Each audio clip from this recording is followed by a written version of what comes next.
अस्सलाम वालेकुम। आज हम बात करेंगे एंटी एपिलेप्टिक ड्रग्स की। अब एंटी एपिलेप्टिक ड्रग्स पढ़ने से पहले हमें पता तो चाहिए कि एपिलेप्सी में होता क्या है और एपिलेप्सी में जो सीजर्स होते हैं उनको बेसिकली क्लासिफाई कैसे करते हैं। अब एपिलेप्सी का ये है कि एपिलेप्सी में बेसिकली इसमें ये देखा जाता है कि इसमें आपके जो एक्सेसिव सिंक्रोनस डिस्चार्ज होता है सेरेब्रल न्यूरॉन्स का। अब वो आपके जो सेरेब्रल हेमिस्फीयर है उसमें से कहीं से भी हो सकता है एक्सेसिव और बहुत ज़्यादा एम्पलीफाइड न्यूरोनल डिस्चार्ज होता है, जिसकी वजह से फिर हमको साइन एंड सिम्टम्स डिफरेंट तरह के मिलते हैं। अगर लेट सपोज के कोई मोटर कॉर्टेक्स के एरिया इन्वॉल्व हो, वहाँ से एक्सेसिव न्यूरोनल डिस्चार्ज हुआ तो हमको फिर पेशेंट में एबनॉर्मल मूवमेंट्स मिलेंगी और जनरलाइज कन्वर्जन्स मिलेंगे। वेरस अगर पैराइटल और ऑसिपिटल लोब इन्वॉल्व हो तो हमें विजुअल, ऑडिटरी और ऑल्फैक्टरी हेलुसिनेशंस मिलेंगी। तो कोई भी डिफरेंट जो भी ब्रेन का एरिया इन्वॉल्व होगा उससे एरिया से रिलेटेड हमें मतलब सिम्टम्स मिल रहे होते हैं। अब एपिलेप्सी में जो एटियोलॉजी ऑफ सीजर्स है, पहले हमको ये थोड़ी सी पढ़ लेनी चाहिए। जो एटियोलॉजी ऑफ सीजर्स है, epilepsy it can be due to any genetic, structural, metabolic cause और एन अननोन एटियोलॉजी। और मोस्ट केसेस में देखा जाता है कि इट इज़ इडियोपैथिक, किसी अननोन कॉज की वजह से एपिलेप्सी हुई हुई होती है। और एपिलेप्सी में होता क्या है कि जो न्यूरोनल डिस्चार्ज होता है, जो फायरिंग होती है of small population of neurons in any specific area of brain, वो इतनी एक्सेसिव होती है। और वो जिस एरिया में भी, जिस स्पेसिफिक एरिया में न्यूरॉन्स की न्यूरोनल डिस्चार्ज हो रहा होता है या न्यूरॉन्स की फायरिंग होती है, उस एरिया को कहा जाता है प्राइमरी फोकस। अब वो जो फोकल एरिया होता है वहाँ पे एबनॉर्मैलिटीज़ क्यों फाउंड की जाती हैं, वो it could be due to any psychological factors और फिजियोलॉजिकल फैक्टर्स और could be due to any environmental factors. Physiological factors में क्या आ सकते हैं कि ऑल्ट्रेशन हो गई ब्लड गैसेस में, पीएच में ऑल्ट्रेशन हो गई, इलेक्ट्रोलाइट्स में चेंज हो गई, ब्लड ग्लूकोज में कोई चेंजेस आ गई, तो उसकी वजह से वो जो भी एरिया एबनॉर्मल था वहाँ पे न्यूरोनल एक्सेसिव डिस्चार्ज हो जाएगा। और एनवायरमेंटल फैक्टर्स क्या आते हैं? एनवायरमेंटल फैक्टर्स हमारे पास आ जाते हैं स्लीप डेप्रीवेशन, एल्कोहल इनटेक और स्ट्रेस। इसकी वजह से भी जिस एरिया में न्यूरोनल डिस्चार्ज हुआ था वहाँ पे वो फर्दर एम्पलीफाइड हो सकता है। और इसके अलावा भी देखा जाता है कि more causes of epilepsy are illicit drug use, जिनकी वजह से हमें साइड इफेक्ट मिल सकता है सीजर्स का, जिस तरह भी हमने पिछली वीडियो में बेंजोडाइजिपीन्स और फिनो बार्बिटरेट्स पढ़े थे। उसके अलावा ट्यूमर की वजह से हो सकता है head injury, hypoglycaemia, meningeal infection and rapid withdrawal of alcohol from an alcoholic can all precipitate seizures. अब क्लासिफिकेशन कैसे करती हैं सीजर्स की, that is important. That is इसलिए इंपॉर्टेंट क्योंकि हम अभी आगे बहुत सारी ड्रग्स पढ़ेंगे। इसमें ये याद रख लेना है कि जो इसकी ड्रग्स हैं ये सारी ड्रग्स हैं एंटी सीजर की, उसमें से at least about I don't know around ये कितनी है, कोई 20 तो आई गेस होंगी। उसमें से हमको एटलीस्ट 10 तो याद रखनी होंगी क्योंकि दे आर इम्पॉर्टेंट। तो जो हमको क्लासिफिकेशन है वो याद रखना इसलिए ज़रूरी है क्योंकि इन्हीं ड्रग्स को फिर हमने वो डिफरेंट जो क्लासिफिकेशन की है सीजर्स की, डिफरेंट सीजर्स में हम डिफरेंट तरह के ड्रग्स देते हैं। हम सीजर्स को किस तरह क्लासीफाई करते हैं ये याद रख लेना है। We classify them as focal which are simple या कॉम्प्लेक्स, एज जनरलाइज में फर्दर हमारे पास 6 टाइप्स आती हैं, और एज अननोन जिसका कोई हमें अभी कॉज पता नहीं होता। कि क्लासीफाई सीजर्स को इस तरह क्लासीफाई किया जाता है। सबसे आसान जो है और सबसे ईजी टू लर्न जो है वो है फोकल। फोकल में क्या होता है कि फोकल में देखा जाता है कि focal seizures involve only a portion of one hemisphere of brain, इसमें सिर्फ एक हेमिस्फीयर इन्वॉल्व होता है इन इस तरह के सीजर्स में। उसमें देखा जाता है कि ये वाले जो सीजर्स होते हैं इसमें ये देखा जाता है कि they may progress to become bilateral tonic clonic seizures. इनमें जो पेशेंट्स होते हैं दे मे और they may not lose consciousness और their awareness, and this seizure type may begin with a motor और नॉन मोटर एक्टिविटी। ये सबसे easy to learn है। फोकल जो सीजर है वो आपके ब्रेन में से किसी एक हेमिस्फीयर में होगा, एक हेमिस्फीयर में किसी लोकलाइज जगह पे होगा, और जब होगा तो इट मे क्या कहते हैं इट में basically produce loss of consciousness in patient, और इट में not produce loss of consciousness in patient. ये फोकल होते हैं। जनरलाइज जो होते हैं, अब जनरलाइज क्या होते हैं? जनरलाइज में एक चीज़ याद रखनी कि जनरलाइज में हमारे पास दोनों सेरेब्रल हेमिस्फीयर इन्वॉल्व होते हैं, और ज़्यादातर फोकली जनरलाइज में जाके बदलते हैं कि जनरलाइज सीजर्स में बिगिन लोकली यानी focal and then progress to include abnormal electrical discharges throughout both hemispheres of brain, जो कि मेन डिफरेंशिएटिंग पॉइंट है कि ये बोथ हेमिस्फीयर्स में होते हैं, इसे वेक में होते हैं।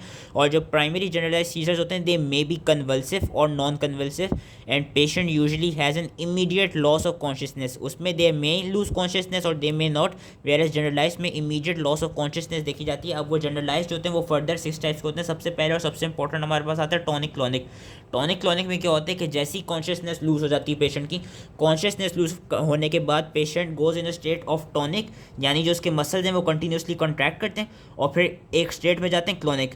पहले कॉन्शियसनेस लूज की बंदे ने, फिर वो टॉनिक वाली स्टेट में गया जिसमें उसके मसल्स की कंटिन्यूस कॉन्ट्रैक्शन हुई, और फिर वो एक क्लॉनिक वाली फेज में गया जिसमें मसल्स की रैपिड कॉन्ट्रैक्शन और रिलैक्सेशन हुई। ये 2 फेजेस होते हैं, टॉनिक और क्लॉनिक फेजेस, जिसके थ्रू पेशेंट गुजरता है, और इसीलिए इस तरह के जो सीजर्स होते हैं इनको कहा जाता है tonic clonic. And these seizures may be followed by a period of confusion and exhaustion due to depletion of glucose and energy stores के। जैसे ही सीजर खत्म हो जाएगा, सीजर खत्म होने के बाद वो जो पेशेंट होगा वो बिल्कुल कंफ्यूज स्टेट में होगा और बिल्कुल एग्जॉस्टेड भी होगा, क्योंकि उसके मसल्स ने भी इतना सारा स्पैजम किया, इतना कॉन्ट्रैक्ट और रिलैक्स किया। वो टॉनिक क्लॉनिक वाली स्टेट आई है जिसकी वजह से उसके जो ग्लूकोज के स्टोर्स थे वो दे वर लॉस्ट। फिर हमारे पास आते हैं एब्सेंट सीजर्स। एब्सेंट सीजर्स ज़्यादातर बच्चों में देखे जाते हैं, ज़्यादातर 3 से 5 साल के बच्चों में, एंड दे में लास्ट अंटिल प्यूबर्टी और इवन बियॉन्ड। एब्सेंट सीजर्स में क्या होता है? एब्सेंट सीजर्स में ये होता है कि there is brief abrupt and self limiting loss of consciousness. इसमें बेसिकली ये देखा जाता है कि 3 से 5 सेकंड के लिए वो जो छोटा बच्चा होगा वो बिल्कुल ऐसा हो जाएगा कि वो एब्सेंट से याद रखना कि वो बिल्कुल एब्सेंट माइंडेड हो जाएगा। उसको बिल्कुल भी नहीं पता होगा कि उसकी सराउंडिंग्स में क्या चल रहा है क्या नहीं चल रहा। बिल्कुल थोड़ी सी देर की जो कॉन्शियसनेस होगी उसकी लूज़ होगी। कि लेट सपोज कोई भी 3 से 5 साल का बच्चा बैठे जिसको एब्सेंट सीजर हो भी रहा है, अगर आप उसका नाम पुकार रहे हो या उसको कोई भी काम कहने को कह रहे हो या उसको बेसिकली बुला भी रहे हैं, तो उसको कुछ सुनाई नहीं दे रहा होगा, उसको कुछ पता नहीं होगा कि क्या चल रहा है क्या नहीं चल रहा है। ये ज़्यादातर 3 से 5 साल के बच्चों में देखा जाता है कि patient stairs and exhibits rapid eye blinking, के वो बिल्कुल वो जो भी बच्चा होगा वो बिल्कुल एक ही जगह पे स्टेयर कर रहा होगा, क्योंकि उसकी जो कॉन्शियसनेस होगी वो पूरी लॉस हुई होगी for a time lapse of 3 to 5 seconds. ये होता है एब्सेंट सीजर्स। फिर हमारे पास आते हैं मायोक्लोनिक सीजर्स। मायोक्लोनिक सीजर्स क्या होते हैं कि इसमें शॉर्ट एपिसोड्स होती हैं of muscle contractions that may recur for several minutes and they generally occur after wakening and exhibit as a brief jerks of the limbs। Usually उठने के बाद मायोक्लोनिक हमारे पास सीजर्स देखे जाते हैं, उसमें वही शॉर्ट एपिसोड्स होती हैं मसल कॉन्ट्रैक्शन की, which can reoccur after several minutes and they usually begin around puberty और एट अर्ली एडल्टहुड। देन हमारे पास 4th टाइप आती है clonic. Clonic is just like myoclonic. इसमें भी शॉर्ट एपिसोड्स होती हैं मसल कॉन्ट्रैक्शंस की विच क्लोजली रिसेंबल मायोक्लोनिक, लेकिन इसमें ये देखा जाता है कि इसमें जो कॉन्शियसनेस होती है वो ज़्यादा इम्पेयर्ड होती है कंपेयर टू मायोक्लोनिक। फिर टॉनिक आ जाता है। टॉनिक में देखा जाता है कि जो हमारे एक्सटेंसर मसल्स होते हैं उनकी टोन काफ़ी इंक्रीज कर चुकी होती है and it generally last for less than 60 seconds. और जो ए टॉनिक होते हैं, ए टॉनिक ऐसे सजेस्ट के टॉनिक में क्या होता था, टॉनिक में टोन बढ़ रही थी, ए टॉनिक में क्या होता है कि जो वो मसल्स की जो टोन होती है वो बिल्कुल ही ज़्यादा डिक्रीज हो चुकी होती है and it is also refer to as drop attack, कि बिल्कुल मसल्स आपके जो लिम्स होते हैं एकदम से गिर जाते हैं क्योंकि जो सारी टोन है मसल्स की वो लॉस हो जाती है। तो ये कुछ क्लासिफिकेशन थी जो हमको याद करना ज़रूरी थी, क्योंकि अब इसी से रिलेटेड हम ड्रग्स पढ़ेंगे। अब ड्रग्स सिंस बहुत सारे हैं तो ये याद रख लेना है कि जो मैकेनिज्म ऑफ एक्शन है ना एंटी सीजर ड्रग्स का, वो ऐसा होगा जितने भी एंटी सीजर ड्रग्स हैं, या तो वो क्योंकि इसमें हो क्या रहा है न्यूरॉन्स की एक्सेसिव इम्पल्सेस फायर हो रही हैं, तो उस एक्सेसिव इम्पल्स फायरिंग को हमने कम करना है, तो वो किस किन मैकेनिज्म ऑफ एक्शन के थ्रू करेंगे? या तो अभी हम जो ड्रग्स पढ़ेंगे, या तो they will block voltage gated sodium channels, और they will block voltage gated calcium channels, और they will enhance the inhibitory GABAergic impulses which are the inhibitory neurotransmitter, और they will interfere with excitatory glutamate transmission, कि किस तरह वो impulses को decrease कर रहे हैं या वो जो रैपिड फायरिंग ऑफ न्यूरॉन्स को, न्यूरो एक्साइटेबिलिटी को कम कैसे कर रहे हैं?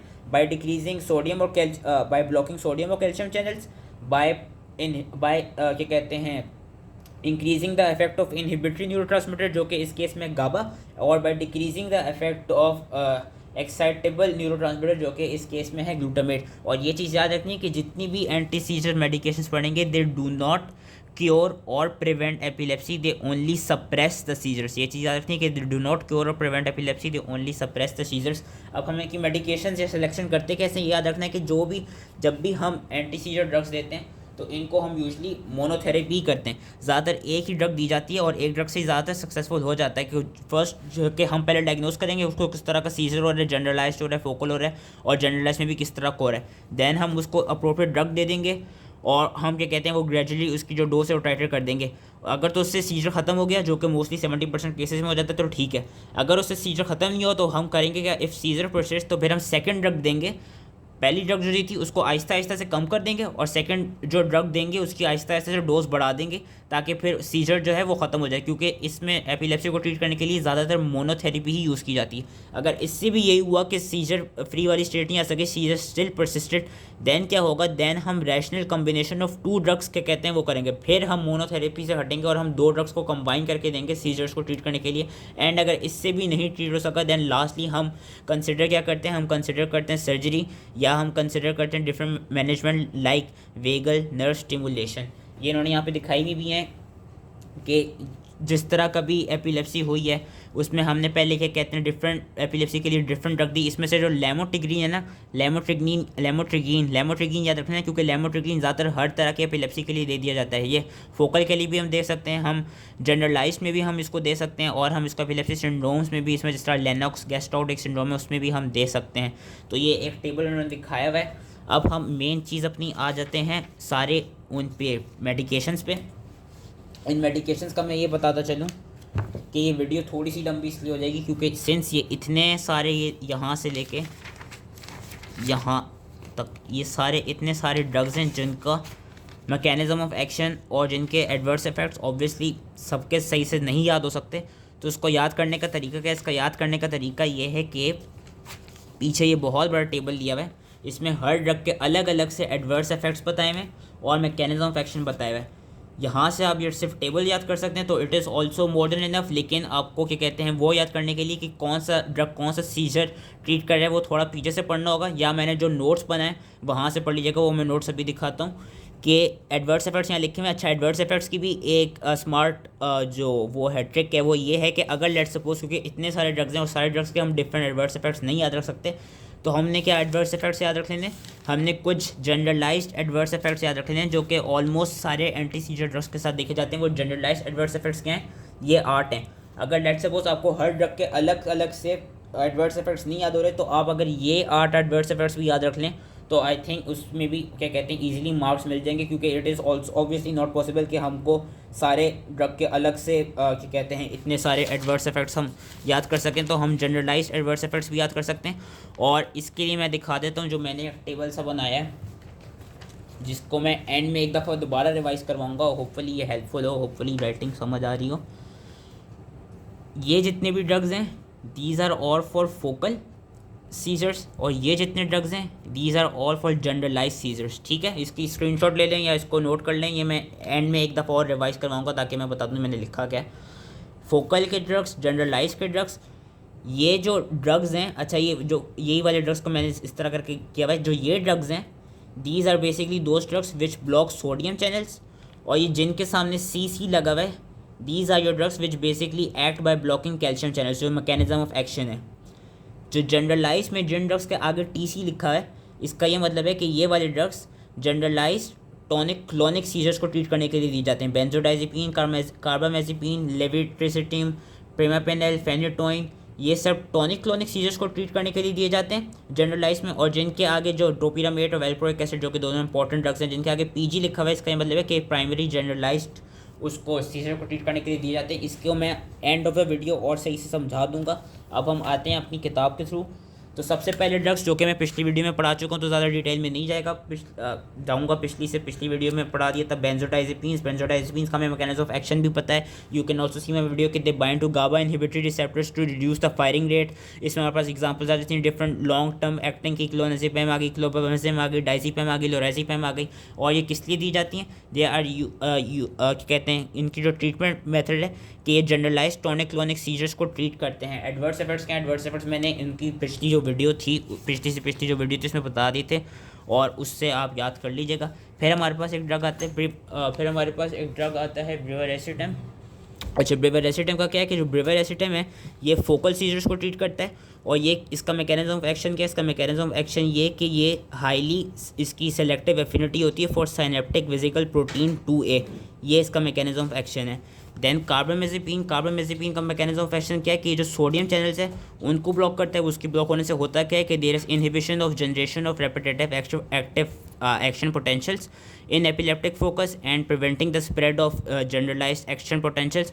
और ये किस लिए दी जाती हैं? Carbamazepines are used for treatment of focal seizures, generalized tonic clonic seizures, trigeminal neuralgia and bipolar disorder. और कार्बामेजेपिन के एडवर्स इफेक्ट्स क्या हैं? हाइपोनेट्रीमिया, और बाकी भी पीछे लिखे में बहुत सारे, लेकिन अगेन अगर तो याद हो सके तो पीछे से याद कर लीजिएगा, वरना वही जो जनरलाइज लिखे में हम वो वाले क्या कहते हैं एडवर्स इफेक्ट्स लिख सकते हैं।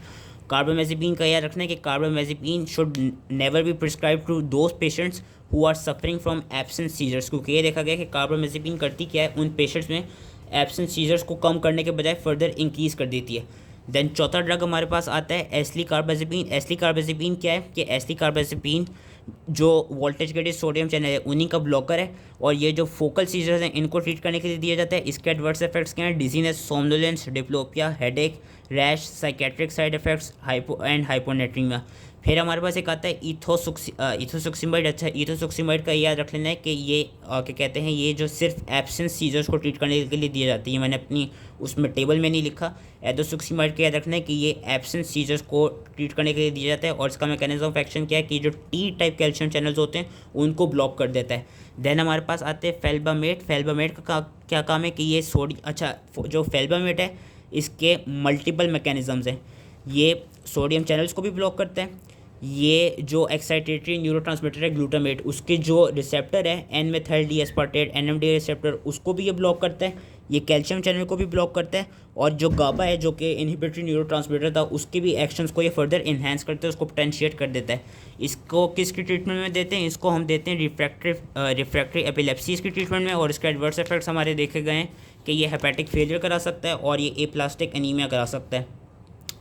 देन हमारे पास आते हैं गाबापेंटिन। गाबापेंटिन का मैकेनिज्म ऑफ एक्शन ये है कि ये जो अल्फा 2 डेल्टा सब यूनिट होता है वोल्टेज गेटेड कैल्शियम चैनल का, बेसिकली उस पर बाइंड करता है। इन शॉर्ट, गाबापेंटिन भी जो कैल्शियम चैनल्स होते हैं उनको ब्लॉक कर देता है। And it is used as a adjunct therapy for focal seizures and treatment of post herpetic neuralgia. और इन सब के कहते हैं जिन ड्रग्स के मैं एडवर्स इफेक्ट्स नहीं बता रहा, उनके पीछे उस टेबल में अच्छे खासे लिखे हुए हैं। लैकोजामाइड क्या है? लैकोजामाइड भी जो वोल्टेज गेटेड सोडियम चैनल्स हैं उन्हीं को ब्लॉक करता है, which results in stabilisation of hyper excitable neural membrane and inhibition of repetitive neural firing. उसके अलावा एक और इसका मैकेनिज्म ऑफ एक्शन क्या है कि it also binds to collapsin response mediator protein 2। और ये भी जो फोकल सीजर्स हैं उनको ट्रीट करने के लिए दिया जाता है। इसके भी साइड इफेक्ट्स क्या हैं? Dizziness, headache and fatigue. फिर लेमोट्रिग्निन का मैंने कहा था कि लेमोट्रिग्निन याद रखनी है, ये हमको हर तरह के सीजर्स की ट्रीटमेंट में हम इसको प्रिस्क्राइब कर सकते हैं। और इसका मैकेनिज्म ऑफ एक्शन क्या है? इसका मैकेनिज्म ऑफ एक्शन भी ये है कि ये सोडियम चैनल्स हैं उनको ब्लॉक करता है। और ये कैल्शियम चैनल्स, ये सोडियम चैनल्स और कैल्शियम चैनल्स दोनों को ये ब्लॉक करता है। And it is also use for treatment of focal seizures, treatment of generalize seizures, treatment of absent seizures and treatment of Lennox Gastaut syndrome. वही कि ये हर तरह के सीजर्स को ट्रीट करने के लिए, इवन बाइपोलर डिसऑर्डर को ट्रीट करने के लिए दिया जा सकता है। फिर हमारे पास आ जाता है लेवोटिरेसिटम। लेवोटिरेसिटम का ये कि ये भी जो फोकल मायोक्लोनिक और primary generalise tonic clonic seizures हैं उनको ट्रीट करने के लिए दिया जाता है। इसकी भी एफिनिटी किसके लिए? For synaptic vesicle protein 2A। एक तो इस ड्रग की है, दूसरी हमने जो पीछे पढ़ी थी वो ये वाली थी, बेवरेसिटम। इन दोनों की इस प्रोटीन के लिए एफिनिटी है। इनका मैकेनिज्म ऑफ एक्शन इस प्रोटीन के थ्रू होता है। और इसका एक जो इंपॉर्टेंट इसका एडवर्स इफेक्ट है वो ये कि ये मूड ऑल्ट्रेशंस करा सकता है। देन हमारे पास ऑक्सकार्बेज़ेपिन आ जाती है। ऑक्सकार्बेज़ेपिन का भी ये देखा गया है कि ये करता क्या है? सोडियम चैनल्स को ब्लॉक कर देता है और कैल्शियम चैनल्स को भी टू सम एक्सटेंट ब्लॉक कर देता है। और ये कि क्या कहते हैं, जो एडल्ट्स और चिल्ड्रन हैं उनमें फोकल सीजर्स को ट्रीट करने के लिए हम उसको दे सकते हैं। फिर हमारे पास आता है पिरामिपेनल। पिरामिपेनल का भी है। अच्छा, पिरामिपेनल का अगर ये पूरा जो वो रिसेप्टर का नाम नहीं याद हो सकता तो कोई बात नहीं, इसके जो पीछे इन्होंने आई बिलीव इसकी शॉर्ट फॉर्म दी हुई है कि ये करता क्या, इसका जो मैकेनिज्म ऑफ एक्शन है पिरामिपेनल की तक है, हाँ, कि ये बेसिकली AMPA ग्लूटामेट रिसेप्टर को ब्लॉक करते हैं। ये कह रहा है कि जो एक्साइटेटरी न्यूरोट्रांसमीटर है हमारे पास उसके रिसेप्टर को ब्लॉक कर रहा है। और उसका फुल नेम क्या है अगर तो याद हो गया? उसका फुल नेम ये है alpha amino 3 hydroxy 5 methyl 4 isoxazolepropionic acid. ये मुझसे भी याद नहीं हो सकता, इसका बस ये याद रखना है कि AMPA को वही ब्लॉक कर लेता है, उसका एंटागनिस्ट की तरह ऐड करता है, जिसकी वजह से होता है कि जो एक्साइटेटरी एक्टिविटी होती है वो रिड्यूस हो जाती है। ये भी फोकल और जनरलाइज टॉनिक क्लोनिक सीजर्स को ट्रीट करने के लिए दिया जाता है। इसके जो एडवर्स इफेक्ट्स हैं वो ये देखे गए कि it can cause serious psychiatric and behaviour reactions like aggression, hostility, irritability, anger और होमिसाइडल आइडिएशन। फिर फिनोबार्बिटल की मैं उसमें नहीं जाऊंगा क्योंकि कल मैंने वीडियो में बता दिया था कि अगर तो सारी जो थेरेपीज़ हैं सीजर्स को ट्रीट करने के लिए अगर तो वो फेल हो जाएं देन हम फिनोबार्बिटल देते हैं। और फिनोबार्बिटल क्यों देते हैं? क्योंकि वो जो स्टेटस एपिलेप्टिकस है उसको ट्रीट कर लेता है। और इसका मैकेनिज्म ऑफ एक्शन हमने कल पढ़ लिया था कि जो गाबा मीडिएटेड न्यूरॉन्स होते हैं उनको इनहिबिट कर देता है। देन हमारे पास आता है फेनिटोइन। अच्छा, phenytoin is important. Phenytoin important इसलिए क्योंकि ये करता क्या है कि it blocks voltage gated sodium channels by selectively binding to the channel in their inactive state and slowing its rate of recovery. ये इसका मैकेनिज्म ऑफ एक्शन याद रखना होगा अलग से फेनेटोइन का, कि एक तो सोडियम चैनल ब्लॉकर तो है, लेकिन सोडियम चैनल को ब्लॉक किस तरह करता है, by selectively binding to their inactive state. क्योंकि हमें पता है कि सोडियम चैनल्स एक एक्टिव स्टेट में होते हैं और एक इनएक्टिव स्टेट में होते हैं। तो जब अपनी इनएक्टिव स्टेट में होते हैं तब फेनेटोइन जाके उनसे बाइंड करता है, उनको ब्लॉक करता है, और जो रेट ऑफ रिकवरी होती है उसको भी स्लो डाउन कर देता है। ये फोकल, जनरलाइज टोनिक क्लोनिक और स्टेटस एपिलेप्टिकस को ट्रीट करने के लिए दिया जाता है। और इसके जो एडवर्स इफेक्ट्स हैं वो ये देखेंगे कि इसके एडवर्स इफेक्ट्स भी इंपॉर्टेंट हैं, कि ये एक तो सीएनएस की डिप्रेशन करा देता है, स्पेशली सेरेबेलम और वेस्टिबुलर एरिया में, जिसकी वजह से होता क्या है, पेशेंट को निस्टैग्मस हो सकता है, एटैक्सिया हो सकता है। जो एल्डर पीपल हैं दे आर हाईली ससेप्टेबल, तो उनको कोशिश ये करनी चाहिए कि कम से कम दें ये वाली drug.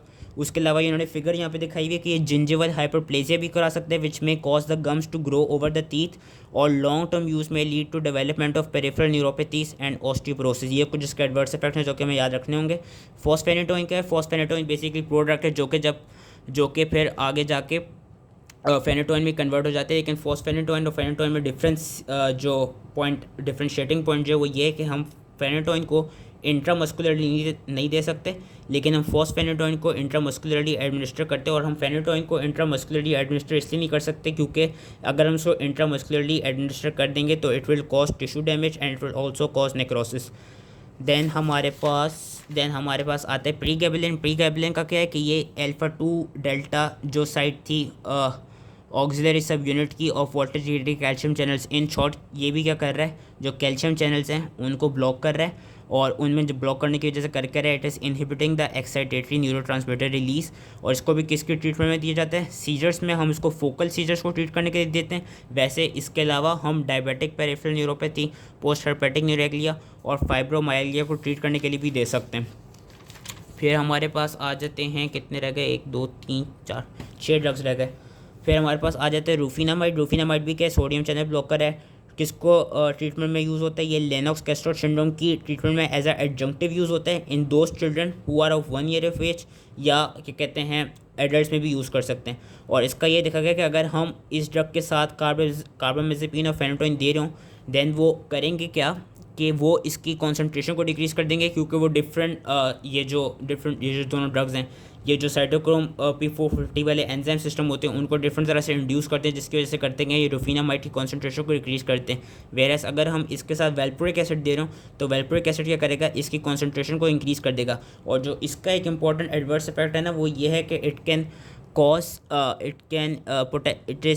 Cause the shortening of QT interval, जो कि इसका एक मेन एडवर्स इफेक्ट है। देन टाइगर बीन आ जाता है। टाइगर बीन का भी यही है कि टाइगर बीन क्या करता है कि जो गाबा, टाइगर बीन क्या करता है कि it blocks GABA uptake into pre synaptic neurons. अब जब प्री साइनेप्टिक न्यूरॉन्स में गाबा की अपटेक नहीं होगी, उससे होगा क्या, ज़्यादा से ज़्यादा गाबा अवेलेबल रहेगा। जब ज़्यादा से ज़्यादा गाबा अवेलेबल रहेगा तो उसके भी जो हमको क्या कहते हैं शॉर्ट टर्म में इफेक्ट मिलेगा, वो यही मिलेगा कि जब ज़्यादा गाबा अवेलेबल है तो गाबा वो है इनहिबिटरी न्यूरोट्रांसमीटर, उसकी वजह से अगेन जो न्यूरोनल फायरिंग थी वो कम हो जाएगी। और इसको भी हम किस में देते हैं, एडजंक्टिव ट्रीटमेंट इन फोकल सीजर्स। फिर हमारे पास आ जाता है topiramate. Topiramate is a little bit important, क्योंकि इसके भी जस्ट लाइक हमने कौन सा पढ़ा था टोपिरामेट, हाँ जस्ट लाइक फेल्बामेट, इसके भी मल्टीपल मैकेनिज्म ऑफ एक्शन है। टोपिरामेट क्या क्या करता है, ये भी सोडियम चैनल का ब्लॉकर है, ये जो एल टाइप कैल्शियम चैनल है उनका ब्लॉकर भी है, जो ग्लूटामेट रिसेप्टर के NMDA रिसेप्टर थे उनका ब्लॉकर भी है। उसके अलावा ये कार्बोनिक एनहाइड्रेस इनहिबिटर भी है। और इसको किस लिए देते हैं, इसको हम देते हैं to treat focal seizures and to treat primary generalised epilepsy and also to prevent migraine. और इसके एडवर्स इफेक्ट्स क्या हैं, somnolence, weight loss, paraesthesia, renal stone, glaucoma और ओलिगोहाइड्रोसिस। ओलिगोहाइड्रोसिस बेसिकली एक कंडीशन होती है जिसमें बंदे को कम से कम पसीना आता है। फिर हमारे पास आ जाता है valproic acid, which is very important. Valproic acid क्या है, वेल्प्रोइक एसिड भी जस्ट लाइक फेनेटोइन ये भी एक सोडियम चैनल ब्लॉकर है, लेकिन इसका जो मैकेनिज्म ऑफ एक्शन है वो डिफरेंट है। ये करता क्या है, ये जो गाबा ट्रांसअमाइनेस एक एंजाइम है इसको ब्लॉक कर देता है, और ये साथ में जो T टाइप कैल्शियम चैनल्स होते हैं उनको ब्लॉक कर देता है। जब ये गाबा ट्रांसअमाइनेस एंजाइम को ब्लॉक कर देता है ना, उसकी वजह से होता क्या है कि गाबा का मेटाबॉलिज्म नहीं हो पाता। तो इन शॉर्ट जो गाबा है, गाबा की ब्रेकडाउन नहीं हो पाएगी, क्योंकि गाबा की ब्रेकडाउन कौन कराता है, गाबा ट्रांसअमाइनेस कराता है। और जब गाबा की ब्रेकडाउन होगी नहीं तो अगेन उसका भी वो इफेक्ट वही होगा कि गाबा की कॉन्सेंट्रेशन हमारे CNS में बढ़ी रहेगी, जिसकी वजह से जो इनहिबिटरी इफेक्ट्स हैं वो हमारे पास प्रोड्यूस होते रहेंगे। वेल्प्रोइक एसिड का ये कि ये भी फोकल और प्राइमरी जनरलाइज्ड एपिलेप्सीज को ट्रीट करने के लिए दिया जाता है। और इसमें ये है कि जो डाइवेल्प्रोएक्स है, divalproex sodium, it is basically a combination of sodium valproate and valproic acid के। लेट सपोज हम वेल्प्रोइक एसिड भी दे सकते हैं एंड डाइवेल्प्रोएक्स भी दे सकते हैं। और डाइवेल्प्रोएक्स क्या है? Divalproex is basically a combination of sodium valproate and valproic acid. And इससे रिलेटेड जो एडवर्स इफेक्ट देखे गए हैं वो ये देखे गए हैं कि it can cause hepatotoxicity. Second lastly हमारे पास आ जाता है वाइगाबैट्रिन। वाइगाबैट्रिन का वही मैकेनिज्म ऑफ एक्शन है जो वेल्प्रोइक एसिड का था, कि वाइगाबैट्रिन क्या करा रहा है? It basically acting as a irreversible inhibitor of GABA T enzyme which is responsible for metabolism of GABA. इसके जो एडवर्स इफेक्ट हैं वो ये हैं कि it can cause visual field loss. फिर हमारे पास जो लास्ट ड्रग है वो है जोनिसामाइड। जोनिसामाइड का ये है कि it is a sodium channel blocker and T type calcium channel blocker. It is use for treatment of focal epilepsy. इसके जो एडवर्स इफेक्ट्स हैं वो यही हैं कि किडनी स्टोन्स करा सकता है और ओलिगोहाइड्रोसिस करा सकता है। And it is contraindicated in patients with sulfonamide और कार्बोनिक एनहाइड्रेस इनहिबिटर हाइपरसेंसिटिविटी। क्यों? क्योंकि जो जोनिसामाइड है ये बेसिकली सल्फोनामाइड डेरिवेटिव है। तो ऑब्वियसली जिन पेशेंट्स को सल्फोनामाइड की वो होगी, एलर्जी होगी, उन पेशेंट्स में हम ये वाला ड्रग कम से कम देंगे, क्योंकि उनमें देर से चांस कि उसमें हाइपर सेंसिटिविटी रिएक्शन कॉज हो जाए। So these were all the drugs which are use to treat different types of epilepsies. Lastly एक कंडीशन होती है स्टेटस एपिलेप्टिकस। स्टेटस एपिलेप्टिकस क्या होती है कि स्टेटस एपिलेप्टिकस बेसिकली इस तरह के सीजर्स होते हैं कि इसमें 2 से ज़्यादा सीजर्स हमें मिलते हैं without recovery on full consciousness. के स्टेटस एपिलेप्टिकस 2 और मोर seizures occur without recovery of full consciousness in between episodes, and these may be focal or generalized, convulsive और नॉन कन्वल्सिव। और हम स्टेटस एपिलेप्टिकस को ट्रीट करने के लिए हम कौन से ड्रग दे रहे थे? एक तो हम बेंजोडाइजेपिन्स दे रहे थे, उसके अलावा हम दे रहे थे फेनेटोइन दे रहे थे और वेल्प्रोइक एसिड दे रहे थे, जो कि स्टेटस एपिलेप्टिकस को ट्रीट करते हैं। आई थिंक यही दो दे रहे थे। मैं एक दफ़ा और चेक कर लूँ हम स्टेटस एपिलेप्टिकस को ट्रीट करने के लिए। हाँ, एक तो फेनेटोइन दे रहे थे। फेनेटोइन याद रखने के स्टेटस एपिलेप्टिकस को ट्रीट करती है। उसके अलावा अच्छा, वेल्प्रोइक एसिड नहीं दे रहे थे, सॉरी। उसके अलावा हम बेंजोडाइजेपिन में एक दे रहे थे, वो मैंने पिछली वीडियो में पढ़ाया था। और एक और ड्रग थी जिसको मैं सॉरी अभी नाम भूल रहा हूँ, लेकिन वो हम स्टेटस एपिलेप्टिकस को ट्रीट करने के लिए देते हैं। So that was all from the book. और जो मैंने टेबल बनाया था, टेबल मैंने कहा था मैं रिवाइज करा दूंगा एंड में। तो उसका ये है कि अभी जितनी मैंने ड्रग्स पढ़ाई हैं सारी वही ड्रग्स मैंने लिखी हैं, बस मैंने इनको फर्दर आसानी के लिए ये लिख दिया कि फोकल सीजर्स को ट्रीट करने के लिए कौन सी ड्रग्स देते हैं, जनरलाइज्ड में टॉनिक क्लोनिक, और प्राइमरी जनरलाइज को ट्रीट करने के लिए कौन सी दी जा रही हैं, और वो ड्रग्स कौन सी जो कि सोडियम चैनल्स को ब्लॉक कर रही हैं या कैल्शियम चैनल्स को ब्लॉक कर रही हैं। इसमें सिर्फ एक जो ब्रेविडाइसिटम था वो फोकल को ट्रीट करने के लिए और बेंजोडाइजेपिन जनरलाइज को ट्रीट करने के लिए दिया जा रहा है। बाकी जितने भी नीचे मैंने ड्रग्स लिखे हैं वो वही ड्रग्स हैं जो कि जिनका जो यूज़ है वो मल्टीपल यूज़ है। जिस तरह कार्बामेज़ेपिन का दोनों फोकल में भी है और जनरलाइज्ड में टोनिक क्लोनिक में। जो एस्ली कार्बामेज़ेपिन था उसका फोकल में और वो सोडियम चैनल ब्लॉकर है। गाबापेंटिन का सिर्फ फोकल में, तो इसलिए मैंने इनको आगे कहीं नहीं लिखा।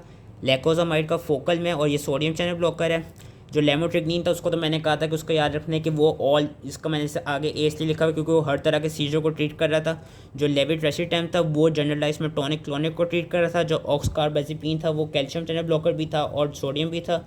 प्रीमापेनिल फोकल एंड जनरलाइज में टॉनिक क्लोनिक दोनों को ट्रीट कर रहा था। फेनेटोइन का मैंने बताया था इट इज़ मोस्ट इंपॉर्टेंट, ये स्टेटस एपिलेप्टिकस को भी ट्रीट करता है, ये सोडियम चैनल ब्लॉकर भी है और ये फोकल और जनरलाइज में टॉनिक क्लोनिक दोनों को ट्रीट कर रहा है। प्रीगैबेलिन कैल्शियम चैनल ब्लॉकर है। टाइगर बीन से फोकल को कर रहा था। टोपिरामेट और वेल्प्रोइक एसिड ये दोनों कैल्शियम चैनल ब्लॉकर्स भी हैं, दोनों सोडियम चैनल ब्लॉकर भी, जो कि ज़्यादा इंपॉर्टेंट है, और दोनों प्राइमरी जनरलाइज सीजर्स को ट्रीट कर रहे थे। एंड लास्टली जो जोनिसामाइड था वो सोडियम चैनल ब्लॉकर था और टी टाइप कैल्शियम चैनल का ब्लॉकर था। So that was it. I hope इसकी समझ में आ गया हो। इसको भी आराम से नोट कर लीजिएगा एंड थैंक यू।